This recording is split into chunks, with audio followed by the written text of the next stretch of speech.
Let's go. Alors d'abord, ce cours est dédié pour l'élévation de l'âme, les Nishmat, Thierry Saada, qui, tu le connais? Voilà, qui est décédé donc dans le World Trade Center il y a 20 ans et qui est qui était le mari d'une amie, et elle a accouché 2 semaines après, le jour de Yom Kippour. D'un petit lior qui, voilà, ce Yom Kippour va fêter ses 20 ans. Donc, voilà, que ce cours soit les Nishmato. On peut faire aussi la Refoua Shelema de Bien sûr. Benjamin Ben Pnina. Amen. Refoua Shelema, Bezrat Hashem, Ben Shar, Cholé, Amo, Israël. Amen. Vous êtes prêtes ou pas? Dans 3 jours, c'est Yom Kippour. Dans 3 jours, c'est Yom Kippour. Et en fait, on va toutes ensemble se plonger dans un mikvé. Puisque Yom Kippour est comparé à un mikvé. Et que tu le veuilles ou non, Hachem te jette à l'eau. C'est ce qu'on dit Itsumo Shel Yom Mechaper. Quoi que tu fasses, la grandeur de ce jour fait que tu dois forcément en ressortir différente. Alors autant essayer de s'y préparer au mieux pour comprendre les enjeux de cette journée. Rabbi Akiva dit comme ça, il dit Ashrechem Israël. Soyez heureux, Israël, mi metaer otrem, qui c'est qui vous purifie? L'ifne mi atem metarim, devant qui vous purifiez? L'ifne avinu sheba shamayim, c'est Hachem lui-même qui va nous purifier. Pourtant, nous, en général, à l'approche de Yom Kippour, on a l'angoisse. On se dit pourvu que cette journée se passe le plus vite possible, et on appréhende. C'est d'ailleurs, on dit souvent le jour redoutable.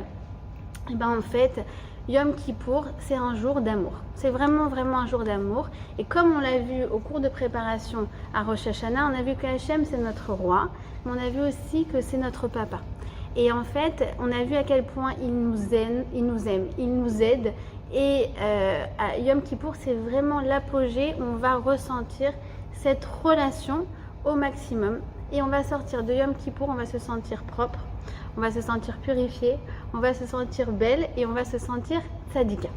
D'ailleurs, je crois que ce cours, je l'ai appelé « Je suis une tzadika ». Voilà. Et donc, Yom Kippour, c'est comme un mikvé, dans le sens où le mikvé, il vient, il nous purifie, c'est-à-dire qu'en fait, il va nous apporter la tahara.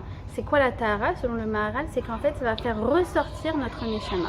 De la même façon, Hachem, il va venir faire ressortir notre neshama le jour de Yom Kippour. Et c'est un jour qui va nous purifier comme un mikvé. Et mikvé, c'est les mêmes lettres que tikva. Tikva, ça veut dire l'espoir. Et tu arrives au bon moment, Rachel. Et vous aussi, Chantal, quel bonheur. Shana Tova, Gmachatina Tova. Yom Kippour est un jour... Hello, quel bonheur. Bonjour. Yom Kippour s'appelle mikvé, Chantal. Yom Kippour s'appelle mikvé. Et mikvé, c'est les mêmes lettres que tikva. Parce que Yom Kippour va venir nous apporter de l'espoir. Tikva veut dire espoir. En fait, vous savez, les Juifs, Chantal, ils sont plus forts que Pfizer. Pfizer, ils ont inventé un vaccin contre le corona. Nous, on a inventé un vaccin contre le désespoir. Et ce vaccin s'appelle Yom Kippour. Et on fait une piqûre de rappel 1 fois par an. Et en fait, on va comme s'immerger. Vous savez que quand une femme, elle s'immerge dans les eaux du mikvé, elle va enlever tous ses artifices. Elle va reprendre un état originel, un état embryonnaire. Elle va être en contact avec l'eau, qui est son milieu de naissance, son milieu originel de chaque bébé. Et elle va ressortir du mikvé et elle va renaître. De la même façon, Yom Kippour nous donne de l'espoir parce qu'en fait, c'est une renaissance chaque année. Et mikvé, c'est aussi les mêmes lettres que koma. Koma, c'est quoi? C'est un étage, parce que Yom Kippour, c'est un jour qui va nous permettre de prendre de la hauteur. C'est un jour qui va nous permettre de prendre notre envol pour tout le reste de l'année. Alors, c'est écrit comme ça. C'est écrit Lo ayu yamim tovim le Israël ke chamesh asar be'av ou ke yom akipurim. Il n'y a pas de jour plus beau pour Israël que le Tu B'Av, d'accord? Donc c'est la Saint-Valentin juive entre guillemets, la fête de l'amour. et Yom Kippour. Alors tu peux dire, ok, je comprends que Tou B'Av, la fête de l'amour, ce soit un jour beau, mais Yom Kippour, on a dit, c'est un jour qui peut paraître redoutable. Qui ne redoute pas Yom Kippour? On a l'impression que on va faire l'étalage de notre casier judiciaire. On va sortir toutes les avérotes. Et en fait, tout comme le jour de Tou B'Av, qu'est-ce que nous disaient nos sages? Ils nous disaient, voilà, chaque femme doit sortir, doit mettre sa plus belle robe.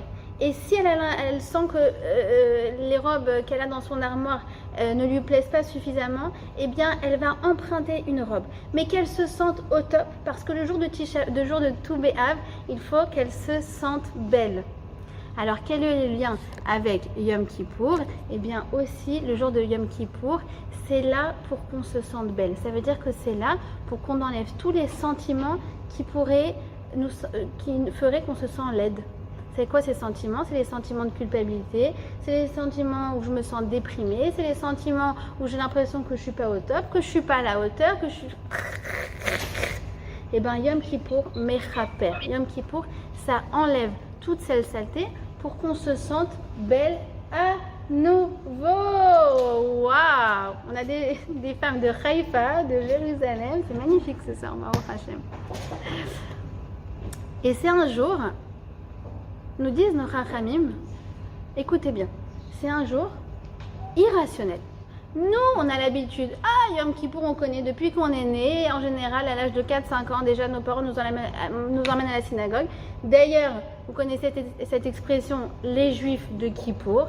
Malheureusement, une expression qui est très vraie en France. En Israël, vous savez qu'en général, les Israéliens sont très tout ou rien avec la religion, donc en général, c'est soit tout, soit rien. Donc même Juifs de Kippour, ici, à l'éveil qu'on y arrive.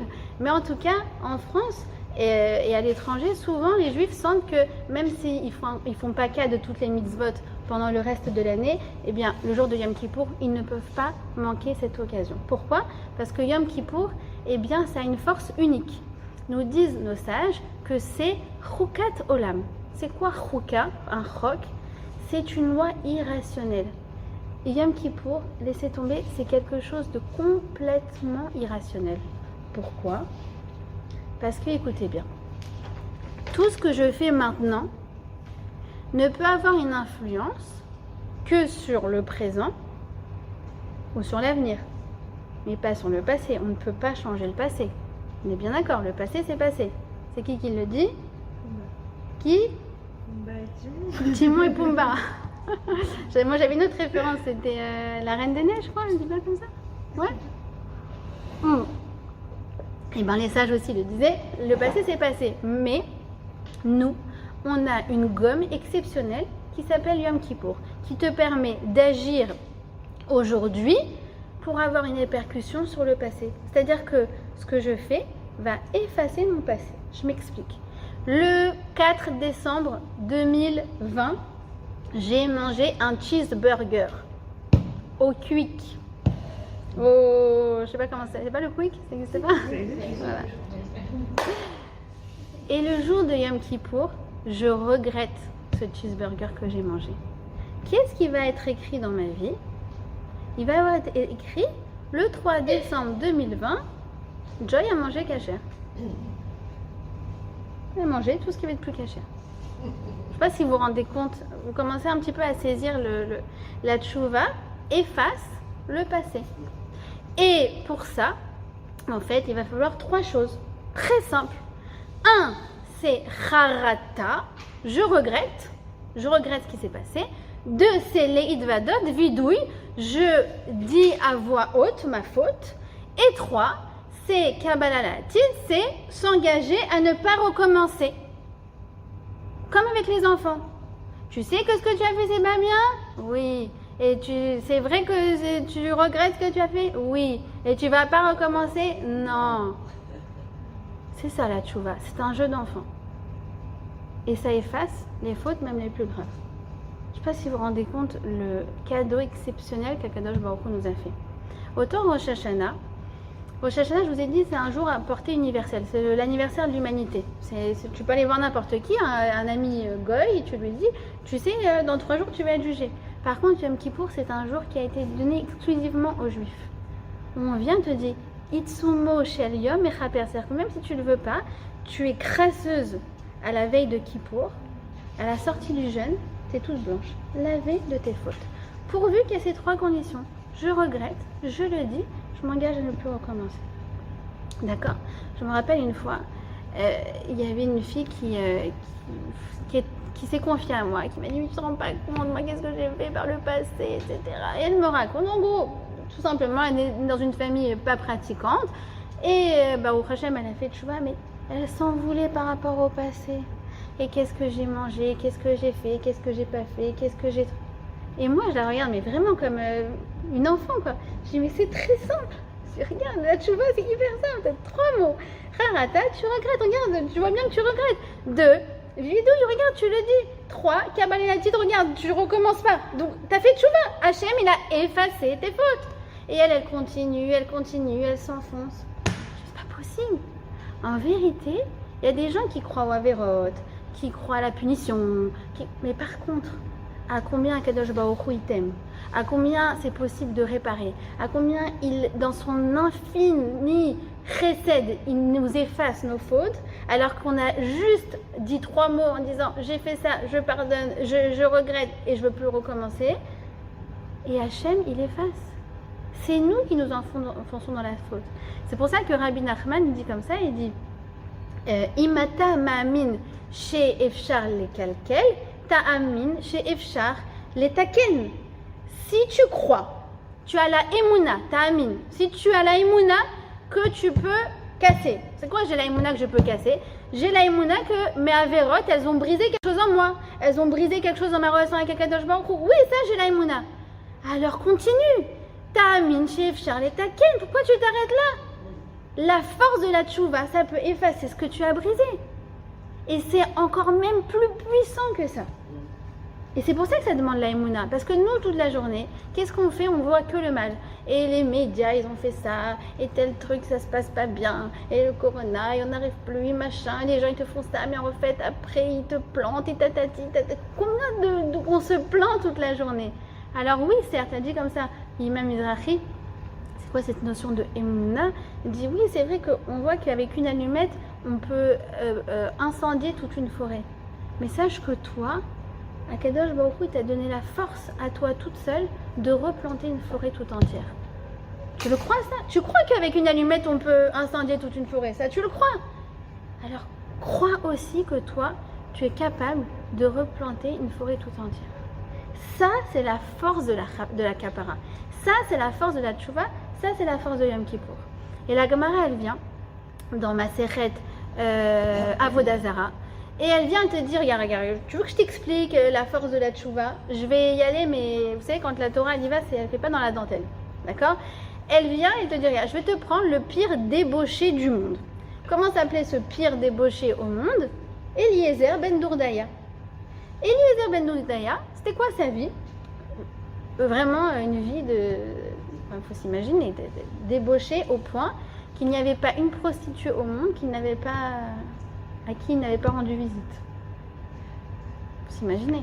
Et un jour, il apprend qu'il y en a une qui habite à 7 fleuves de lui. C'est quoi 7 fleuves de lui? Ça veut dire qu'en gros, elle habite à l'autre bout du monde. Et Eliezer ben Dourdaya, il vient, il prend sa bourse, et en plus, elle coûte très cher. Mais non, il n'y a rien qui l'arrête, lui. Il vit une vie de débauché jusqu'au bout. Il traverse le monde entier. S'apprête à payer des dizaines de milliers de dollars pour aller avec elle. Et elle le regarde comme ça. Elle lui dit... Alors les mots de la Gemara, c'est comme ça. Elle dit, tout comme l'air qui sort de ma bouche ne rentrera plus jamais dans mes poumons, eh bien, de la même façon, Eliezer ne pourra plus jamais revenir à lui-même. Il ne pourra plus jamais faire tchouva. Il est parti tellement bas que... Alors lui, c'est mort. Et Eliezer ben Dourdaya, en entendant ça, il a un effroi, il a une grosse remise en question et il se met à pleurer. Il commence à implorer. Bon, je vous passe la Gemara, tout ce qu'il implore. Finalement, il se rend compte que la tchouva ne dépend que de lui.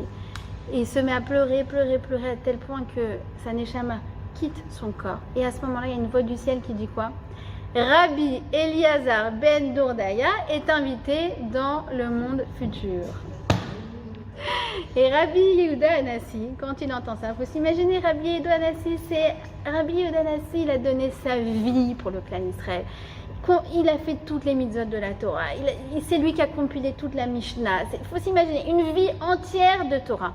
Et comme Baba Saleh, Rabbi Lubavitch, il faut s'imaginer. Qu'est-ce qu'il dit à ce moment-là? Rabbi Yehuda Hanassi, qui lui-même, dans une Gemara, c'est écrit qu'il n'était pas sûr lui-même d'atteindre le monde futur. Il dit, regardez, en une seconde de repentir, on peut atteindre ce que en une vie, on n'est même pas sûr d'atteindre. C'est la force de la tchouva. Et, je ne sais plus de qui j'ai entendu ce commentaire, mais je le trouve génial.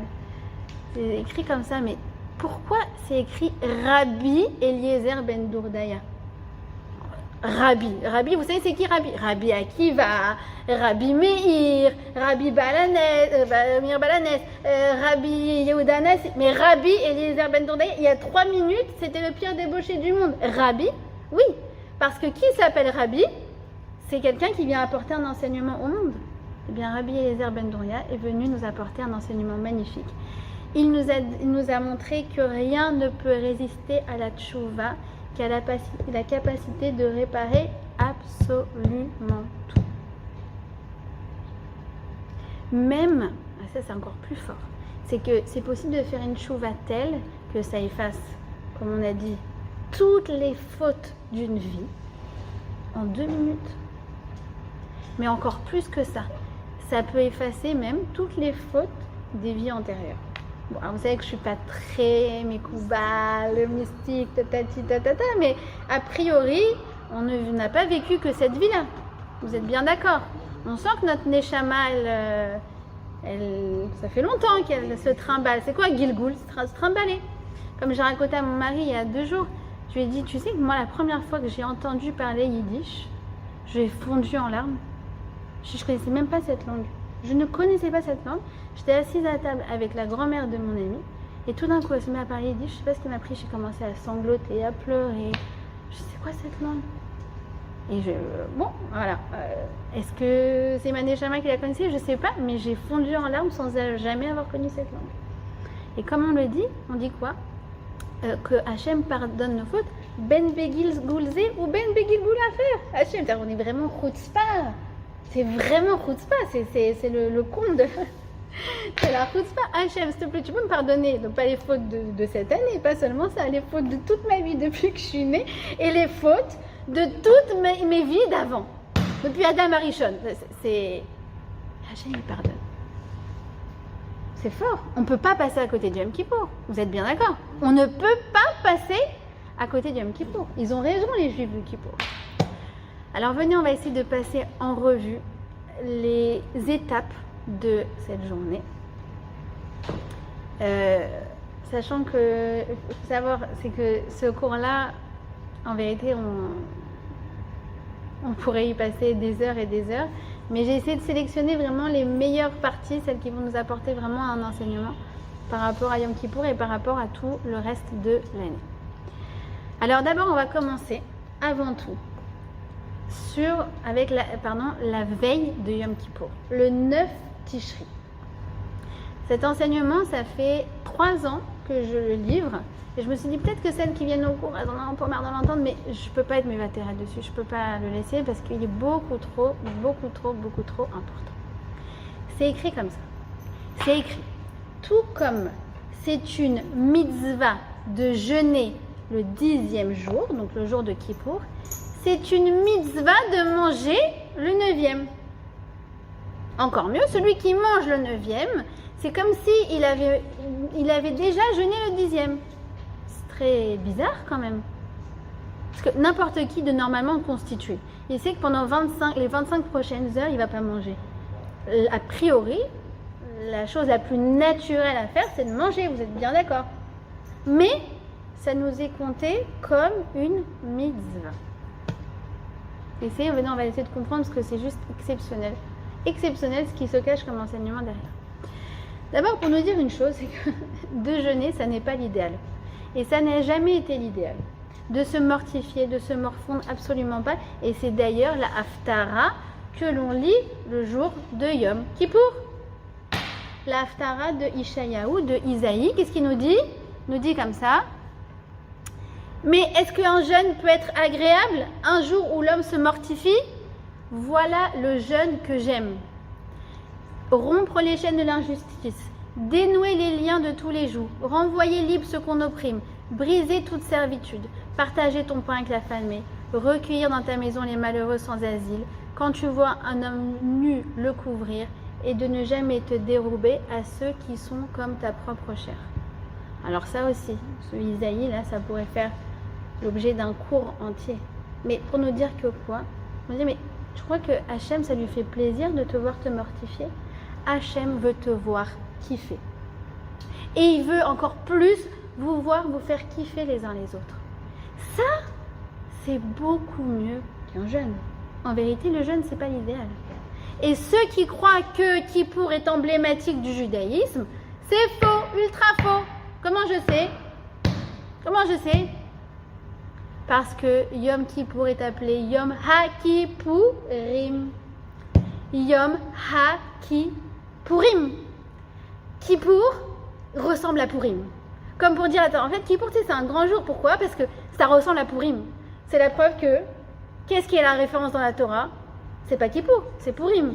Si tu dis, ah bah lui, il est fort au basket, il me rappelle Michael Jordan. C'est Michael Jordan la référence, vous êtes bien d'accord? Donc c'est Purim la référence. Et Purim, c'est quoi? C'est un jour très terrestre. Un jour où on mange, un jour où on boit, un jour où on invite les amis, un jour où on échange des cadeaux, un jour de joie et de chesed. C'est ça l'idéal.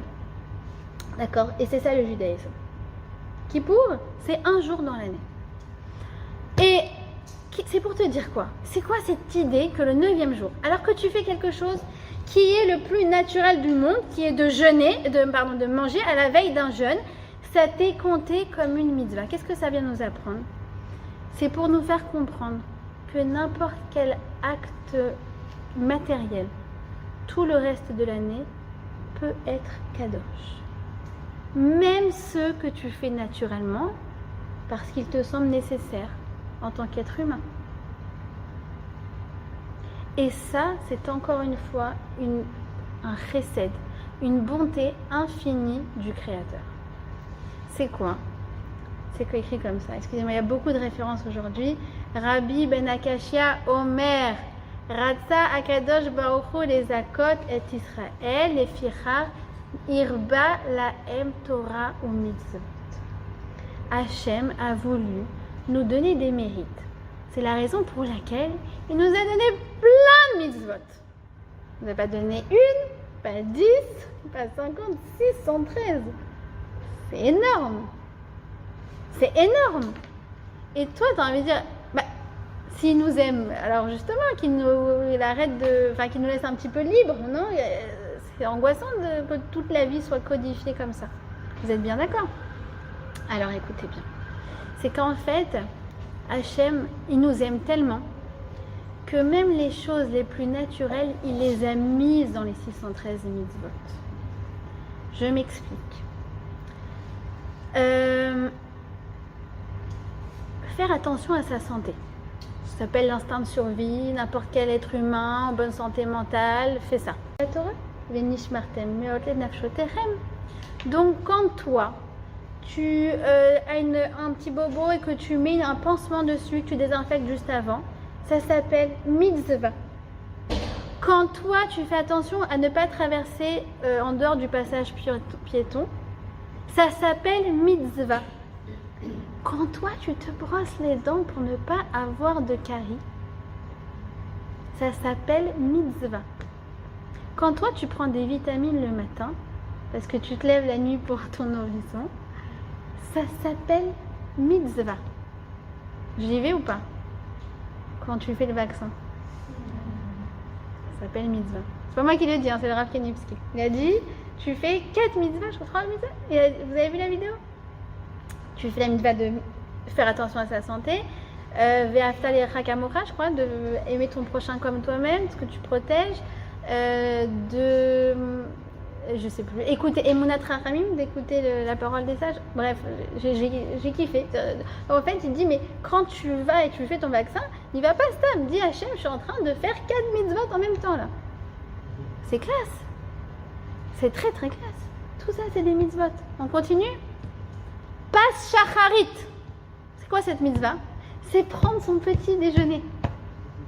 Moi, donc toutes les semaines, je me prépare des petits pains au chocolat. Je prends la pâte des chalotes, j'enfourne un chocolat. Et c'est mon pain au chocolat du matin. Je le congèle et je mets au micro-ondes. Et les enfants, ils me voient, je dis, maman fait mitzvah de pas shacharit là. Même quand tu manges des cornflakes, il faut que ce soit maisonnette. Pas shacharit. Elle n'est pas extraordinaire, notre Torah, franchement. Elle n'est pas extraordinaire. Qu'est-ce qu'il y a d'autre comme exemple? Quand tu donnes un conseil à quelqu'un, quand tu l'écoutes. J'ai pensé à un truc de fou tout à l'heure. Bon, je sais pas, ça va me revenir. D'accord. Prendre sa douche. C'est dans la Mishnah. Il a la zaken, il va il se dirige, il semble pressé. Et ses élèves lui disent, où tu vas, maître, Rabbi, où tu vas? Il dit, je vais faire une mitzvah. Ah, vite, il se court après, qu'est-ce qu'il va faire comme mitzvah? Il dit, je vais prendre ma douche. Je vais au bain public. Et il dit comme ça, il dit, mais comment ça c'est une mitzvah? Il dit, mais bien sûr, comme on a été créé B'Tselem Elohim, à l'image de Dieu, eh bien on prend soin du cadeau extraordinaire que Dieu nous a donné, qui s'appelle le corps. Pour les femmes mariées, d'avoir des relations intimes, c'est une mitzvah. C'est exceptionnel quand même. Vous vous rendez compte? En fait, Akadosh Baruch Hu, il a codifié plein de choses que tu fais de façon naturelle et sans le savoir, toute la journée tu fais des mitzvot. Mitzvot. Jackpot, du jackpot. Et tes avérotes, il les efface en un jour. Pourvu que tu en aies dit, tu regrettes, tu le dis, tu t'engages vraiment, sincèrement, à ne plus recommencer. Mais quelle Torah? Mais quelle Torah? Ça, je l'apprends de qui?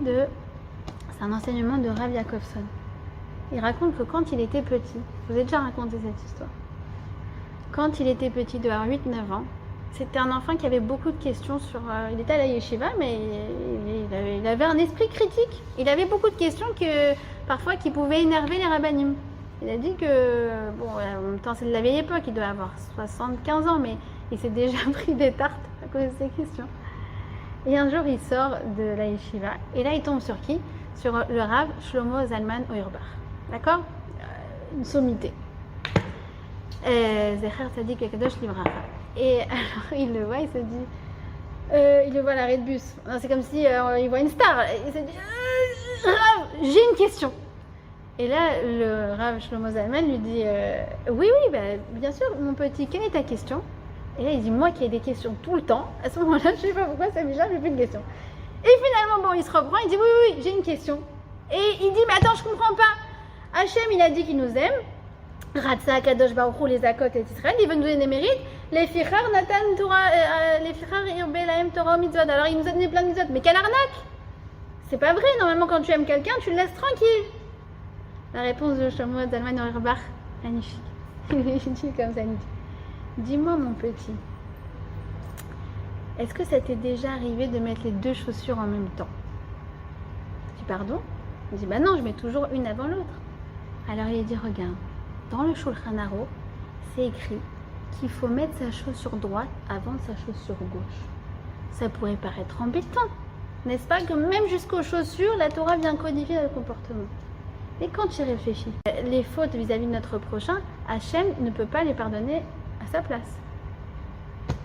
Donc cette semaine, il faut décrocher son téléphone et demander pardon. Et ne me dites pas que vous avez personne à qui demander pardon.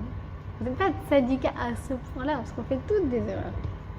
C'est pas possible qu'en une année, il n'y ait eu personne avec qui il y ait une petite friction, un petit malentendu, un petit désagrément.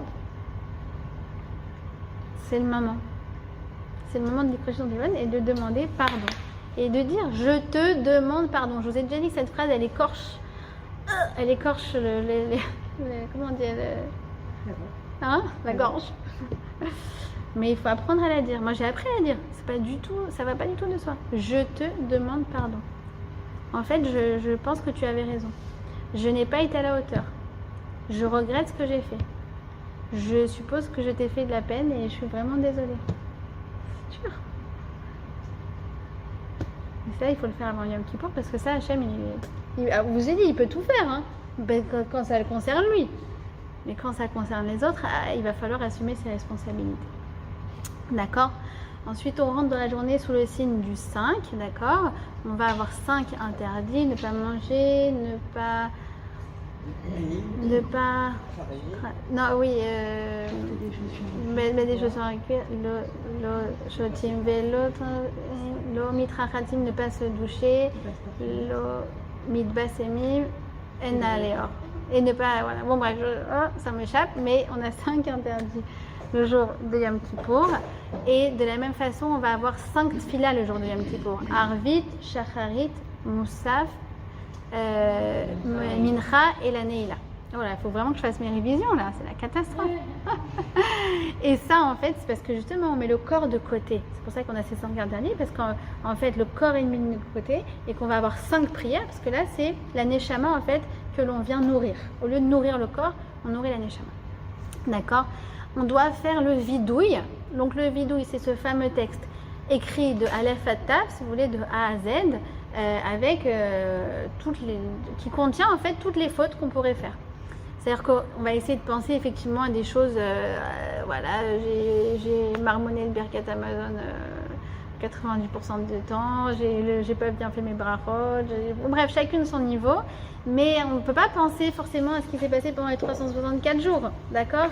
Alors, ce texte-là, le vidouille, a été écrit par les sages, et en fait, lui-même, il est écrit de l'Efadda pour dire ça va englober de toute façon toutes vos fautes. Il suffit simplement de le dire, et de le dire avec sincérité. Après, vous pouvez l'étudier, vous pouvez le lire en français. Et normalement, le vidouille, on en lit 2 par prière, donc ça fait en tout 10. Et même si on n'est pas à la synagogue toute la journée, eh bien, on essaye quand même de dire le vidouille dans les prières, on est encore à la maison, d'accord? C'est-à-dire que si on arrive à la synagogue tard, par exemple, du coup on loupe Shacharit et Moussaf, par exemple, eh bien, on va essayer de dire 4 fois le vidouille quand on est chez nous, d'accord? Vidouille vient du mot les hitvadot. Les hitvadot, c'est réflexif. Je me dis mes 4 vérités. Le jour de Kippour, c'est le moment où on va sortir de nos justifications un peu scabreuses, en mode ah mais tu comprends, c'était parce que j'étais très fatiguée, ah mais tu comprends, c'est parce que j'étais énervée, ah mais tu comprends, c'est parce que ma belle-mère, ah mais tu comprends, c'est parce que les hormones, j'avais mes règles ce jour-là.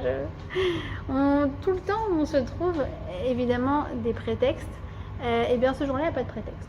Ce jour-là tu assumes, tu dis j'ai fait des erreurs. J'ai fait des erreurs. C'est une prise de conscience et elle est salvatrice. Elle est très très importante cette prise de conscience. Pourquoi? Parce que la Torah nous dit que Shaoul a fauté une fois, mais il a perdu la royauté. En revanche, David a fauté 2 fois, mais il a conservé la royauté. Pourquoi? Parce que Shaoul a dénié tout simplement ses fautes. C'est-à-dire que quand le prophète Shmuel est venu le voir pour lui dire « t'as fauté », eh bien, Shaoul n'a pas accepté ça. Et il ne s'est jamais remis en question. En revanche, David qui a fauté 2 fois, lorsque le prophète Nathan est venu le voir pour lui dire « tu as fauté », qu'est-ce qu'il a dit? « Ratati ». Ratati. J'ai fauté. Et juste après, qu'est-ce qu'il va lui dire Nathan? Hachem a effacé ta faute. Parce que Hachem, la Torah ne veut pas qu'on tombe dans le déni. Sinon, on ne progressera jamais. Et ça, c'est le but de Yom Kippour. Kippour, c'est un mikvé. Mikvé, c'est coma. Kippour, c'est pour me faire aspirer justement à la grandeur. Je veux pas de petitesse dans ma vie. Et je vous assure que si on était capable de dire ces phrases comme « je me suis trompée »,« j'ai fait une erreur »,« je te demande pardon »,« je suis désolée », mais il y aurait quasiment plus de disputes dans le monde. Quasiment plus.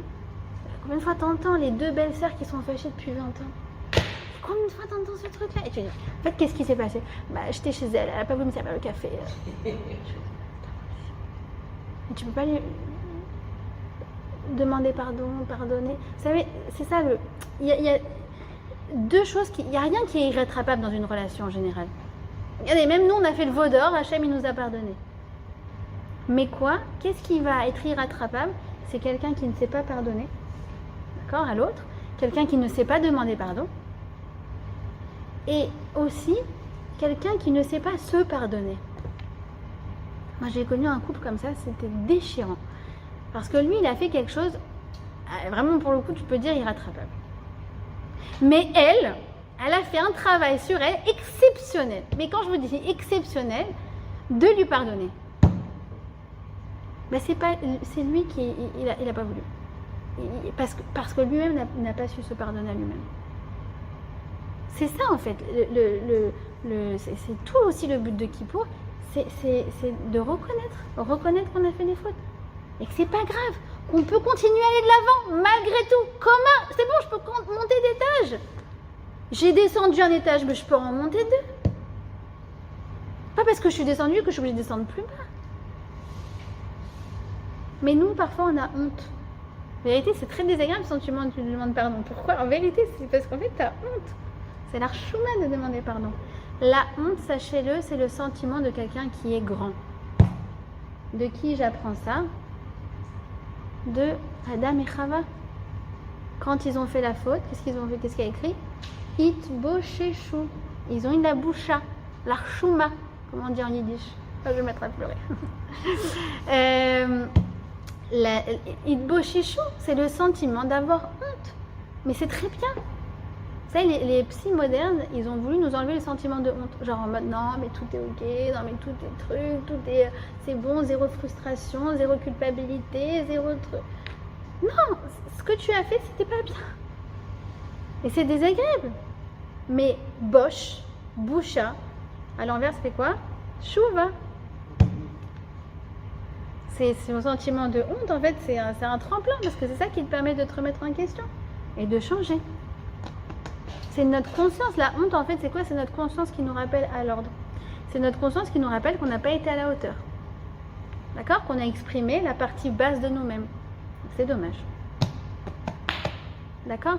Alors, c'est juste qu'on fasse bien le distinguo entre un sentiment de regret, de honte, d'accord, de culpabilité ponctuel peut être très bien. D'accord? C'est pour ça qu'il y a Yom Kippour. Mais faites attention, Yom Kippour est un jour dans l'année. C'est pas 365 jours. Qu'est-ce que ça veut dire? Ça veut dire que, par contre, un sentiment de culpabilité qui n'est pas lié à quelque chose, qui est comme ça un peu diffus, qui est un peu permanent, qui revient tout le temps, de quelqu'un qui en fait se remet tout le temps en question, qui n'assume pas, ne s'assume pas, alors là pour le coup, non, c'est pas bon. Parce que ça fait qu'on est mal dans notre peau et qu'on développe une mauvaise opinion de nous-mêmes. Rabbi Jacobson, il fait le distinguo très clair entre Rikshe Hashama. C'est quoi Rikshe Hashama? C'est quand tu te lèves le matin que tu n'es pas bien avec toi-même. Il dit, oula, attention, le matin tu dois être bien avec toi-même. Il fait le distinguo entre Rikshe Hashama, qui sont en fait des sentiments qui, contrairement à ce qu'on pourrait le croire, nous tirent vers le bas, et Regesh Hashama, celui de Yom Kippour, celui de la Harata, celui de la honte, celui de mince, dommage, j'ai loupé. C'est quoi Rikshe Hashama, ce sentiment diffus? C'est le sentiment par contre de Caïn. Autant Adam a réussi cette chouva, Caïn pas du tout. Pendant, je sais combien de temps il a vécu, Caïn, je sais plus, 7 générations je crois, et il faisait que tourner autour de lui-même. Pourquoi? Parce qu'il n'a pas réussi à se pardonner à lui-même. Pourtant Hachem lui a dit, hein, Caïn lui a dit, Im tetiv, si toi tu veux, tu vas t'en sortir. Mais Caïn lui-même ne s'est pas pardonné à lui-même. Et il va dire quoi? Il va dire Gadol Avoni Minaso. Tu vois, ma faute, elle est trop lourde pour être portée. Non, ça on veut pas. La faute de Caïn, elle mène nulle part. Pardon, la tchouva, entre guillemets, de Caïn, elle mène nulle part. La tchouva de Adam, bosh, la chauve. Ah ouais, j'ai eu honte par rapport à ça, ça va me permettre de changer. Et c'est génial. C'est génial. Pourquoi? Parce que ce sentiment de culpabilité est très sain. Il amène à un changement positif. C'est pour ça que Rabbi Nachman il dit, quand on fait le vidouille, il dit non, tu fais pas comme ça. Là, tu te frappes toi-même. Tu fais comme ça. Moi, je suis propre, moi, mais j'enlève la poussière. Là. Hacham, Bagano, Gazano. J'enlève parce que moi je suis propre. D'accord? Celle qui sait dire Urk, elle sait qu'elle est propre. Vous voyez ce que je veux dire? Quand on a du noir sur du blanc, alors du coup, on sait reconnaître le noir du blanc et on sait que le fond est blanc. Je sais que mon fond est blanc, mon fond est bien. Mais quand c'est gris, c'est flou, c'est une catastrophe. D'accord? Non, moi je sais que je suis une sadéquette, mais à ce moment-là, je l'ai oublié. Et Yom Kippour, c'est le jour pour nous le rappeler. C'est pour ça que c'est Tikva, Mikvé Tikva. Vous comprenez ce que je veux dire? Oui? Ok. La preuve de ça, c'est quoi? C'est que Hasatan, c'est quoi Hasatan? C'est l'Yetzerara. Celui qui veut pas que tu réussisses, c'est celui qui te fait fauter. D'accord? C'est celui qui fait. C'est quoi? 364. Parce qu'il est présent tous les jours de l'année, sauf à Yom Kippour, là il te laisse tranquille. Toi, tu crois que le reste de l'année, c'est toi vraiment, et Kippour, c'est toi en mode Yom Kippour. Toi en Yom Kippour, c'est le vrai toi. Et tout le reste de l'année, tu as cette force qui t'enquiquine. Et avec qui tu vas te voir te débattre. Le jour du Yom Kippour, tu te sens bien avec toi-même, parce qu'il te laisse tranquille. Il n'y a rien de négatif qui te définit à ce moment-là. D'ailleurs, imagine que quelqu'un s'assoit à côté de toi à Yom Kippour et te dit psst, psst, psst. Tu veux que je te raconte le dernier potin? Qu'est-ce que tu vas dire? Non, pas aujourd'hui. Demain, tu m'appelles. Non, c'est une blague. Vous êtes d'accord? On n'a pas envie d'entendre les derniers potins à Yom Kippour. Non, qu'est-ce que t'en penses, Cathy? D'accord? Ok. Donc à Yom Kippour, au Hachem, je suis irréprochable. Et c'est ce sentiment qui va devoir m'accompagner toute l'année. Et des fois, on se dit, mais j'ai tellement de chutes cette année. Tellement de fois. Pourtant, le Kippour l'année dernière, je m'étais promis 2. Mais j'ai pas tenu. Alors, Rav Yakovson, il raconte justement une histoire. Et je vais vous dire, ce soir, je ne devais pas faire ce cours. Je ne devais pas faire ce cours parce que, bon, il y en a qui connaissent la situation. Bah, oh, Hachem, 2 semaines qu'on est en bidoute. Et je me suis dit, non, je suis obligée de faire le cours ce soir pour vous raconter ça. Parce que moi, cette histoire-là, je l'ai entendue il y a 2 ans. Et vous savez, les cours de Torah, en général, je vous dis toujours, ça s'absorbe, c'est comme quelque chose de dilué comme ça, léat, et ça te permet de changer petit à petit. C'est pour ça qu'il faut de la régularité en cours de Torah. Cet enseignement, je pense qu'il n'y a pas un jour où il ne m'a pas accompagné. Et je vais vous le raconter. Tout simplement, c'est un homme qui s'était promis de se lever le matin pour aller à la synagogue prier. Au début, il a commencé, et à un moment, il a arrêté. Et en fait, il s'est dit, bon, à quoi ça sert, à quoi bon? Du coup, il ne voulait même plus prier à la Sina du tout. Et après, en fait, il ne voulait même plus prier, même pas chez lui. Et son ami, il lui a dit, écoute, je vais t'accompagner pour voir le Chazon Ish. Alors, il accompagne son ami pour voir le Chazon Ish. Et le Chazon Ish, il entend son histoire. Et là, il y a vous savez, ce sourire des Chachamim avec les yeux qui brillent. Il le regarde comme ça, il lui dit toi, tu crois que ton épreuve, c'était est-ce que je me lève ou non? Mais ce que tu comprends pas, c'est que c'est Hachem qui n'a pas voulu que tu te lèves ce matin. C'est Hachem qui n'a pas voulu que tu te lèves hier matin. C'est Hachem qui n'a pas voulu que tu te lèves pendant toute l'année. Ton épreuve, c'est pas ça. Ton épreuve, c'est quoi? C'est est-ce qu'avec tout ça, demain matin, je vais avoir le courage de me lever? C'est-à-dire, il faut comprendre qu'il y a des chutes, des fautes qui ne sont pas entre nos mains. Elles sont orchestrées par Hachem. Mais la question, c'est toi, comment tu vas te sentir après? Est-ce que tu désires te relever? Imtétiv, si tu veux, tu vas te relever, c'est ce qu'il dit Hachem à Caïn. Mais à Caïn, il dit non, Caïn, il dit c'est mort, moi je suis quelqu'un de nul, moi je reste dans ma faute, je reste dans la boue. Non, si tu veux, tu peux. La chute, laisse tomber. Les avérotes, c'est du passé. Mais qu'est-ce que tu fais avec maintenant? Est-ce que tu as courage de continuer? C'est ça ta vraie épreuve. Et moi, je vais vous dire pourquoi ça me donne des forces. Parce qu'un des trucs que je me dis à chaque fois, c'est je ne vais pas m'énerver avec mes enfants. Non, l'histoire a voulu que 2 heures avant Rosh Hashanah, j'apprenne que j'ai un enfant qui, a priori, voilà, donc était positif au Covid, et que du coup, ça voulait dire que tout le monde... Alors, je suis vaccinée, hein, donc normalement, et elle prend beaucoup de dispositions. Mais que tout le monde était en bidoude. D'accord? Donc tout le monde à la maison pour les 49 prochaines heures, sachant que Ethan est à la Sina à peu près toute la journée. Et que c'est pas seulement Rosh Hashanah, mais c'est qu'à priori ça va être pendant les 10 prochains jours. Et je me suis dit, c'est pas grave, j'ai sorti du vin, j'ai sorti du whisky, j'ai sorti le cannabis. Non, je rigole, je rigole. Non. J'ai dit, c'est pas grave, on va bien le vivre. Mais sauf qu'à un moment, à Rosh Hashanah, j'ai craqué. Et bien juste après ce recraquage, j'ai dit, ce craquage, c'est pas moi qui l'ai voulu, c'est Hachem. Alors la question c'est quoi? Est-ce que je vais continuer à aller de l'avant? Ben, je vous assure, après j'ai passé un super Rosh Hashanah. Il y a eu cette chute, c'est vrai. Il y a eu un gros craquage, il y a eu un gros énervement, certes. Mais ça n'a pas entamé tout le reste du Rosh Hashanah. Parce qu'en fait, l'erreur c'est quoi? C'est que toi tu tombes, après tu dis de toute façon c'est mort, de toute façon j'en ai marre, de toute façon je suis nulle. Non, t'es tombé, certes, mais qui a dit que c'était entre tes mains? De toute façon c'est du passé, donc c'est Mina Shamaim. Maintenant, qu'est-ce qui est entre tes mains? C'est quoi ton libre arbitre? C'est d'aller de l'avant. Je ne sais pas si vous vous rendez compte, peut-être vous ne vous rendez pas encore bien compte de la puissance de cet enseignement, et je vous assure que quand on vit avec ça, mais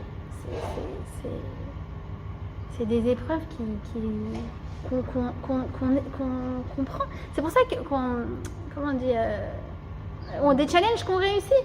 D'accord? C'est pour ça que c'est écrit Sheva Pa'amim Ipol Tzadik, le juste il tombe 7 fois parce que ça fait partie du programme de la vie de chuter.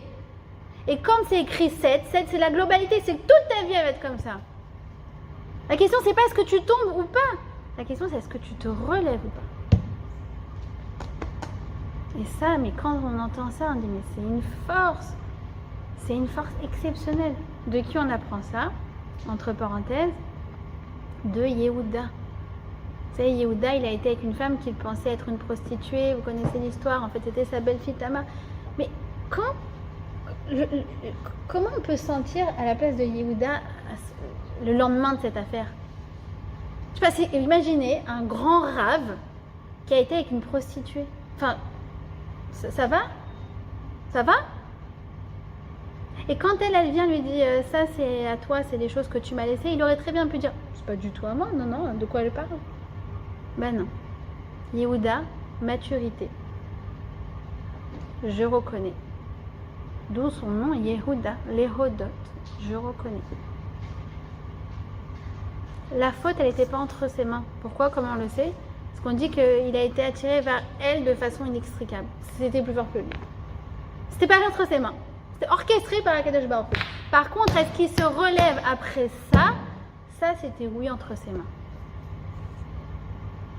D'accord? Donc la question, la plupart des épreuves, c'est pas est-ce que tu vas tomber ou non, c'est est-ce que tu vas te relever après être tombé. Et ça, c'est la plus grande forme de tchouva de Yom Kippour. Le Yom Kippour, il est là aussi pour qu'on se pardonne à nous-mêmes. On doit faire tchouva sur toutes les fois où on a pensé qu'on était nul. Et on se dit non, moi je suis grande en fait. Je suis grande. Je suis tzadika. Je suis une bonne personne. Mais là, non, certes, je reconnais. Je n'ai pas été à la hauteur. Et ça, c'est le plus grand chesed qu'on peut se faire à soi-même. Et c'est le meilleur pardon qu'on peut se faire en Rosh Hashanah. Je vous ai dit le pardon vis-à-vis du bon Dieu, c'est voilà, Harata, je vous ai donné le programme. Pardon vis-à-vis des autres, c'est comme Yehuda, il va falloir s'assumer, appeler, décrocher son téléphone et dire je regrette. Le pardon par rapport à soi-même, c'est vraiment renouer avec le bon qui est en soi. D'accord? C'est pour ça que la Torah nous dit quelque chose d'exceptionnel. Chantal, écoutez. quand on fait une avéra, non mais c'est exceptionnel, on devrait s'accrocher ça chez nous. Quand on fait une avéra, on fait une faute. J'ai mangé le cheeseburger, d'accord? Mais qu'on fait teshuva par amour, ma avéra devient une mitzvah. Ça veut dire, c'est pas seulement que la teshuva, c'est un effaceur. C'est un effaceur et écriveur. On va écrire, au lieu de, on a dit, c'est quoi, le 4 décembre, elle a mangé un cheeseburger, on a dit on efface. Non, c'est pas seulement qu'on efface. Ce qu'on va dire, et ce jour-là, elle a allumé les bougies de Shabbat, fait le birkat Amazon, fait le kiddush, pas mettez plein de mitzvot, quoi. Pour chaque bouchée de cheeseburger. Pourquoi? Parce que justement, en fait, ma Avera, elle fait pas partie de moi. Et en fait, c'est celle qui m'a propulsée vers le haut. Parce que ça me dégoûte tellement d'avoir fait ce que j'ai fait que maintenant, je suis complètement au-dessus de ça. Coma. J'étais au moins 2, je suis passée au plus 20. C'est pour ça que ça s'appelle, ça devient une mitzvah. Je donne cet exemple de mes parents qui ont mangé kasher toute leur vie et puis, je sais pas, à un moment quand ils se sont mariés, ils ont eu un petit moment de vide et ils se sont fait entraîner par, je sais pas, certaines fréquentations. Ah, il faut trop que vous veniez goûter la viande de je sais pas quoi. Et ils ont été goûter la viande de je sais pas quoi. Ma mère, elle m'a dit, on est rentré, on s'est fait vomir. Et depuis, ma mère, elle a toujours été... Je vous ai dit, nous, on est nés à la tunisienne, ça veut dire plein de trucs un peu moitié-moitié. La cache-route, ça a été toujours quelque chose de très important. En fait, une avéra, c'est comme l'élan. Ça veut dire, je recule, donc tu as l'impression que tu t'éloignes du but. En fait, c'est pour aller plus loin. Quand tu le fais par amour. Ça, tu fais pas parce que ah non mais Hachem il va m'envoyer au Guéninam. Non mais parce que Hachem je t'aime. Et parce que moi j'ai conscience à quel point tu m'aimes. Avant j'avais pas conscience. Maintenant que je sais à quel point tu m'aimes, je veux plus le refaire. D'accord?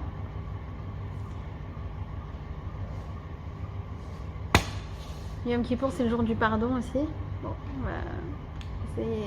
même si ça serait l'objet d'un cours en soi. C'est écrit comme ça que Kol Amavirim Almidotav. T'as la phrase, Mélanie? Wikipédia? Je sais plus. Ça est-ce que je l'ai? Ok. Quand nous, en fait, on se montre, il y a un effet miroir qui est que Hachem est indulgent vis-à-vis de nous-mêmes. D'accord? Exemple. La belle-sœur qui t'a fait un scandale devant tout le monde et qui t'a humilié et tout. Et la fille elle vient te voir, elle te dit regarde qu'est-ce qu'elle m'a fait ma belle-sœur. Je te comprends. Mais tu sais aussi, tu as une opportunité en or. C'est quoi cette opportunité en or? Tu sais, normalement, selon la stricte justice, tu n'es pas obligé de la pardonner. Selon la normalité, quoi, la nature des choses, tu n'es pas obligé de lui pardonner. Mais essaye de prendre la hauteur. Si tu arrives à prendre la hauteur et à faire un effort pour lui pardonner, alors sache que Akadosh Baruch Hu lui-même, il va tout te pardonner. Quand tu fais du chesed avec une personne, Hachem il fait du chesed avec toi. C'est-à-dire que quand toi tu agis selon la norme, selon les choses naturelles, Hachem aussi, selon la stricte justice. Mais quand toi tu dis, bon, tu sais quoi, allez, on passe. Et c'est dommage, je vous ai amené un livre, mais je l'ai laissé là-haut. Je me suis rendu compte que ce livre était tellement génial que je lis dans les 3 langues. Je lis en français, en anglais et en hébreu. On ne se rendait pas compte qu'on lisait le même à chaque fois.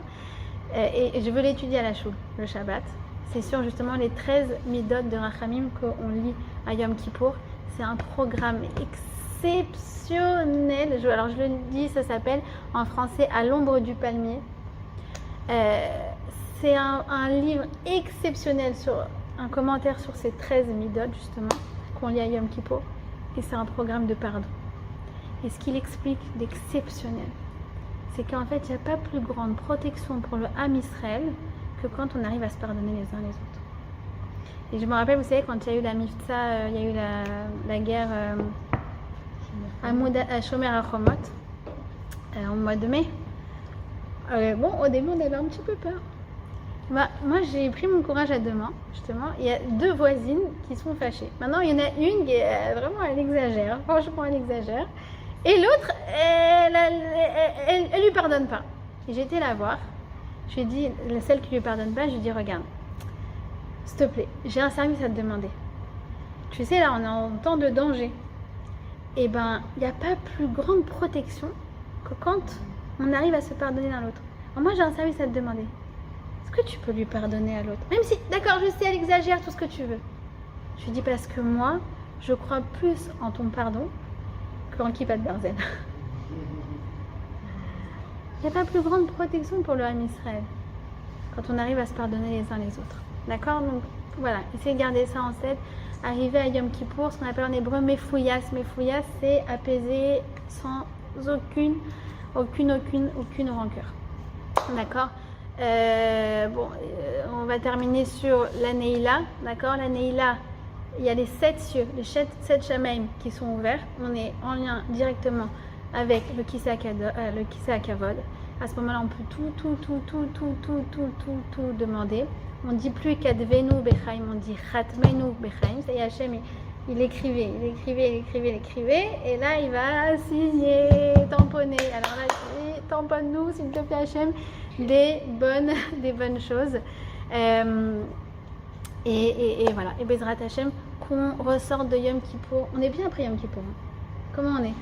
On se sent légère. Avant, on faisait 50 tonnes. Et là, on est toutes légères. Alors que Bezrat Hachem, qu'est-ce qui nous fait nous rendre légères? C'est justement ce sentiment de Ani